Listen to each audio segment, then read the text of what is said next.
بسم اللہ الرحمن الرحیم۔ السلام علیکم دوستو، ہمارے اس چینل میں آپ سب کا خوش آمدید۔ دوستو، مسلسل خراب کارکردگی دکھانے والے پاکستانی ٹیسٹ کپتان اظہر علی نے آج ایسی زبردست اننگز کھیلی کہ اپنے مخالفین اور اظہر علی کی بیٹنگ پر تنقید کرنے والے لوگوں کے منہ پر ایک زبردست تماچا دے مارا ہے۔ اظہر علی نے ایک اننگ سے کھیل کر زبردست کارنامے سر انجام دیے ہیں اور کافی بڑے ریکارڈ اپنے نام کر دیے ہیں۔ دوستو، ہم آپ کو اس ویڈیو میں ڈیٹیل سے بتائیں گے۔ دوستو، پاکستان نے ٹاس جیت کر دوسرے ٹیسٹ میں سری لنکا کو پہلے بولنگ کرنے کا کہا۔ شروعات میں پاکستان میں فرسٹ اننگز میں پاکستان کی بیٹنگ لائن اپ پوری طرح سے فیل ہو گئی، سوائے بابر اعظم نے اور اسد شفیق نے ٹیم کو کچھ سہارا دیا۔ پھر اس کے بعد پاکستانی بولنگ اٹیک نے سری لنکن ٹیم کو زیادہ سکور کرنے سے روک دیا گیا۔ پھر اس کے بعد پاکستانی سیکنڈ اننگز میں پاکستانی بیٹنگ لائن اپ نے کچھ ایسی کمال کی جادوئی بیٹنگ لائن اپ دکھائی، ایسی زبردست اننگز دکھائی، ایسی زبردست کارکردگی دکھائی کہ چاروں کے چاروں بیٹسمینوں نے سینچریاں داغ دی، جس میں عابد علی نے تو کافی اچھی اننگز کھیلی اور بہت بڑا ریکارڈ بھی اپنے نام کر دیا۔ شان مقصود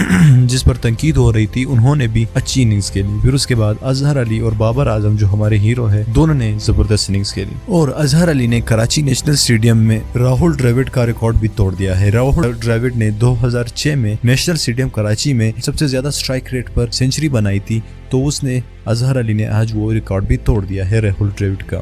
تو اظہر علی کے لیے اس ویڈیو کو لائک کریے دوستو، مزید ایسی ویڈیوز کے لیے ہمارے اس چینل کو بھی سبسکرائب کریے گا۔ اللہ حافظ۔